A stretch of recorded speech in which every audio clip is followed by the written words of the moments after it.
사실 저는 투자는 인생에 대한 얘기인 것 같아요. 왜냐하면 부자가 되고 싶고 돈을 벌고 싶은 근본적인 이유가 뭔가라고 생각하면 내가 사랑하는 사람들과 내 가족과 행복하게 살기 위한 게 궁극적인 목적이잖아요. 그래서 어떻게 살아갈 것인가가 어떻게 투자할 것인가와 매우 밀접하게 연관이 되어 있다. 가족하고 또 행복하게 보는데 또 마음도 중요하지만 그만큼 또 경제적 뒷받침이 있어야 되거든. 돈이 뭐냐 이런 거 질문을 받았을 때 돈이란 거는 하고 싶은 일을 하고 싶을 때 하게 만드는 게 돈이 아닌가.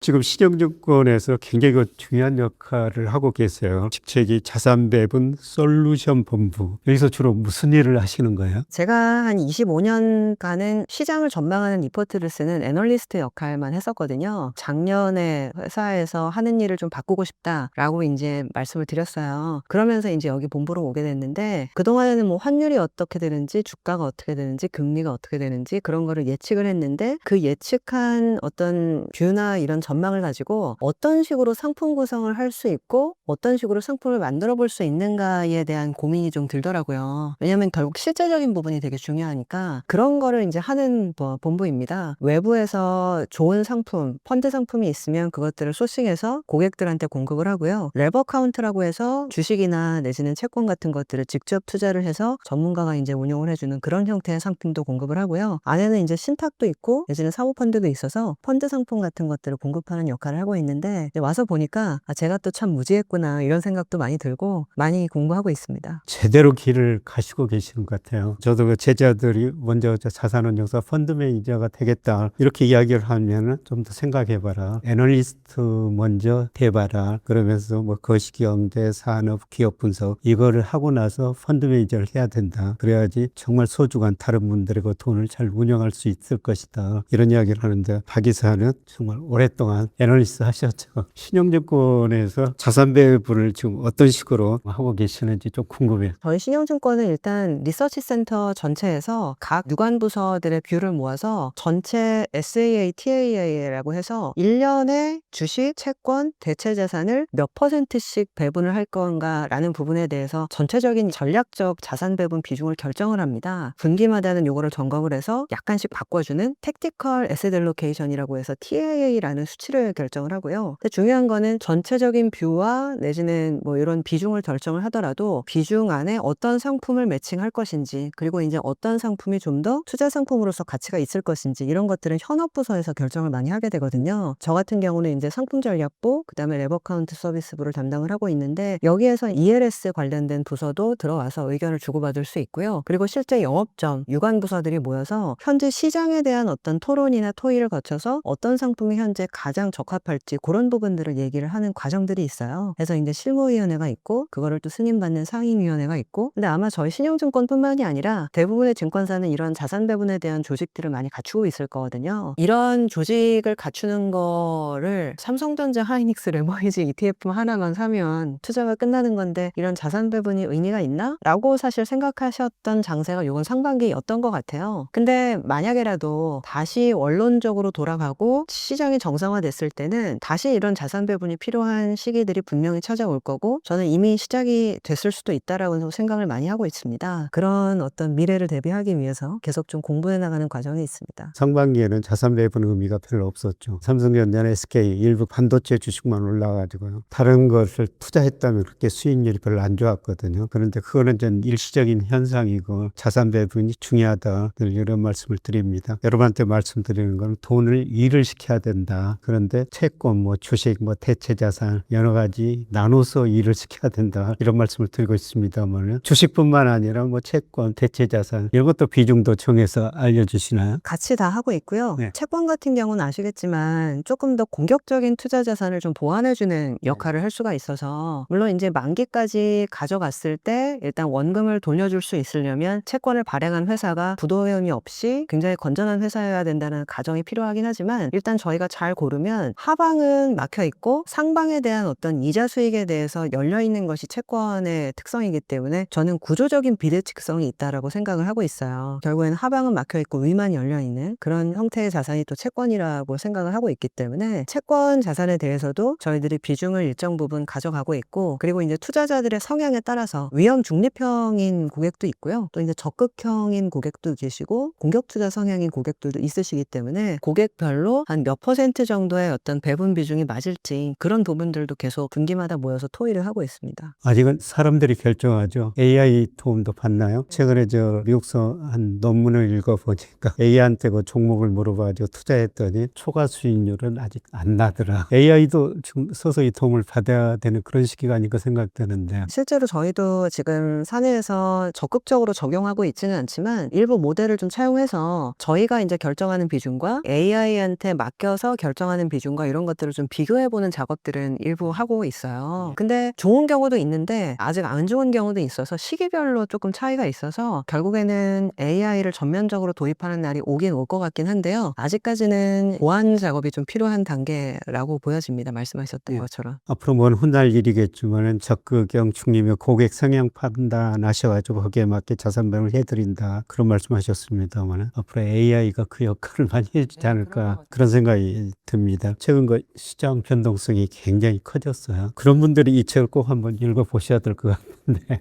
그런 분들한테 이 책의 어떤 부분을 좀 읽고 마음의 평정을 찾아야 될지 말씀해 주시죠. 굉장히 원론적인 부분이긴 한데요. 중간에 챕터에 보면 다음 버스는 다시 온다 라는 내용이 있어요. 3012번 버스를 타려고 한다 라고 보면 제가 버스 정류장에 딱 나갔는데 그 버스가 이제 부릉부릉 출발을 하려고 막 출발을 한 거예요. 그럼 이제 저는 저 버스 타야 되는데 하면서 막 뛰어가거든요. 그러면서 뭐 저기요 태워주세요. 근데 그러다가 보통 넘어지거든요. 그 버스는 이미 출발했는데 저는 길을 쓰고 타려고 하니까. 근데 생각해보면 어차피 순환 버스는 10분마다 다시 오기 때문에 버스 정류장에 기다려서 서 있으면 다시 그 버스는 오거든요. 그래서 사실 기회라는 거는 생각보다 지나가면 안 올 것 같지만 다시 한번 다른 형태로 언제든지 오는 것이 기회이기 때문에 차분하게 현금을 가지고 기다리면 저는 다음 기회가 반드시 온다라고 생각을 하고 있거든요.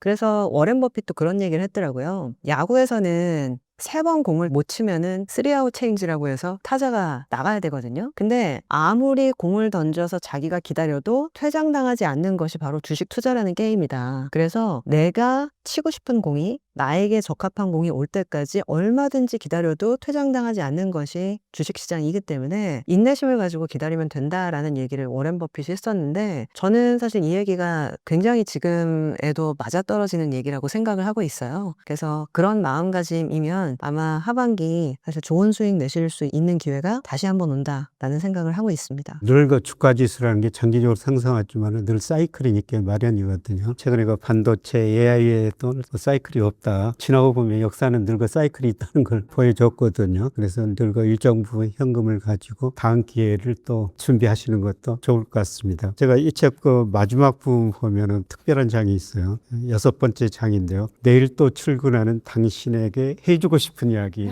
철학도 들어있는데요. 여기에 대해서 마지막으로 조금 더 이야기해 주시죠. 투자라는 게 다들 돈에 대한 얘기라고 생각을 하지만 사실 저는 투자는 인생에 대한 얘기인 것 같아요. 왜냐하면 부자가 되고 싶고 돈을 벌고 싶은 근본적인 이유가 뭔가라고 생각하면 내가 사랑하는 사람들과 내 가족과 행복하게 살기 위한 게 궁극적인 목적이잖아요. 그래서 어떻게 살아갈 것인가가 어떻게 투자할 것인가와 매우 밀접하게 연관이 되어 있다. 저는 그 생각을 되게 많이 하는데 특히 이제 마지막 챕터 같은 경우가 가족에 대한 얘기들이 많이 나오는데 피터 린치 같은 경우가 그 46 정도에 은퇴를 했어요. 돈을 충분히 많이 벌어서 더 벌 필요가 없어가지고 은퇴를 한 게 아니더라고요. 자기가 종목 코드 예를 들면 삼성전자 005930 하이닉스 0000660 종목 코드는 너무나도 잘 외우는데 우리 애가 몇 반인지 우리의 전화번호가 뭔지 이런 거는 기억을 전혀 못하는 자기 자신한테 충격을 받았다고 하더라고요. 그래서 내가 더 늦기 전에 돈을 조금 덜 벌더라도 항상 회사에 소속되어 있어야 펀드 매니저 역할을 하고 있어야 돈을 벌 수 있는 건 아니니까 가족에게 충실해야 되겠다라고 생각하고 46에 은퇴를 하고 그 뒤로는 자선 사업이나 내지는 개인 투자로서만 투자를 했었다고 하더라고요. 그래서 저는 그걸 보면서 제가 제가 물론 그 정도의 돈을 벌진 못했기 때문에 은퇴는 하진 못하겠지만은 내가 일을 하고 투자를 하고 돈을 벌고자 하는 궁극적인 목적이 뭐였냐. 결국에는 돈에 매몰돼서 더 중요한 어떤 인생에 대한 가치를 보지 못했던 건 아닌지 스스로도 반성을 하게 되더라고요. 그래서 이제 마지막에 보면 저희 아이랑 여행을 갔었던 얘기가 나오는데 저희 아이가 지금 재수하고 있거든요. 재수하기 전에 한번 인생을 돌아보는 어떤 그런 과정이 필요할 것 같아서 시드니로 여행을 한번 갔었어요. 근데 이제 보통 시드니라고 하면은 뭐 오페라 하우스, 뭐 캥거루 뭐 이런 얘기 되게 많이 하잖아요. 근데 저희 애한테 이제 여행 갔다 와서 재수 시작하기 전에 어떤 게 제일 기억에 많이 남았냐라고 했더니 정말 광활한 어떤 공원에서 가족 4명이 앉아가지고 한 1시간 동안 서로 말도 안 하고 계속 불어오는 바람을 맞으면서 이렇게 돗자리 깔고 앉아 있었던 시간이 있었거든요. 최근에 그래 본 적이 없었던 거예요. 저도 저희 아이도. 그러면서 그때가 제일 많이 기억에 남는다. 가족 4명이 그렇게 모여 있었던 시간이 없다는 게 그때 제가 떠오르더라고요. 그래서 제가 투자를 하는 이유는 뭔가라고 생각을 해보면 결국에는 가장 그 원론적인 의미를 제가 잊고 있었던 게 아닌가 그런 생각도 많이 들고 그래서 투자에 대한 책이고 돈에 대한 책이지만 마지막은 그런 가족 얘기, 삶의 태도에 대한 얘기 그런 것들도 조금 실어봤습니다. 굉장히 중요한 이야기 같습니다. 저도 박 이사가 이야기한 걸 최근에 절실히 깨닫고 있습니다. 가끔 어떤 사람들이 저한테 부족한 게 뭐냐. 적당한 명예도 얻었고요. 제자들하고 식사할 때 제가 지갑을 먼저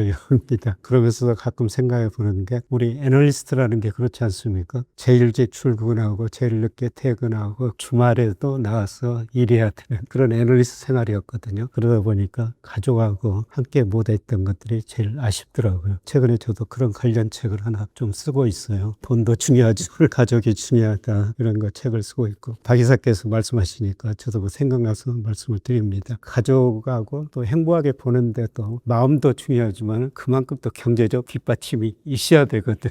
돈이 뭐냐 이런 거 질문을 받았을 때 돈이란 거는 하고 싶은 일을 하고 싶을 때 하게 만드는 게 돈이 아닌가. 제가 나름대로 그렇게 돈을 정의해 봤어요. 아마 이 책 보면은 돈을 모으는 방법도 있을 것 같습니다. 마지막으로 시청자들한테 한마디 해주시죠. 돈이라는 게 뭘까 이런 생각을 제가 책을 쓰면서 많이 해봤어요. 근데 돈이라는 게 하나의 그냥 금전적인 어떤 형태, 가치 이런 것도 있지만 결국엔 이제 우리의 삶을 정의하는 하나의 단위더라고요. 그래서 중간에 이제 챕터에 보면 3만 원을 어떻게 쓰는가가 우리 인생을 결정한다 뭐 이런 얘기가 있는데 모든 사물은 분자와 원자로 이루어져 있잖아요. 우리의 어떤 삶은 어떻게 보면 3만 원이라는 작은 단위로 이루어져 있다. 그 3만 원을 어떻게 쓰는가가 우리를 결정한다라는 얘기인데 그 3만 원을 투자했을 수도 있을 거고요. 지인에게 선물을 할 수도 있을 거고 예를 들면 또 지적 욕구를 위해서 책을 구입하실 수도 있는데 오늘 하루 3만 원을 어떻게 쓸 것인가 이런 부분에 대해서도 한번 생각해 보시는 하루가 됐으면 좋겠습니다. 오늘 귀한 시간 내서 정말 고맙고요. 베스트셀러 명단에 들어서고 있습니다. 그래서 한번 읽어보시고요. 돈과 행복 같이 생각해 볼 수 있는 책이 아닌가 생각됩니다. 꼭 한번 읽어보시기 바랍니다. 오늘 귀한 시간 내주셔서 정말 고맙습니다. 감사합니다.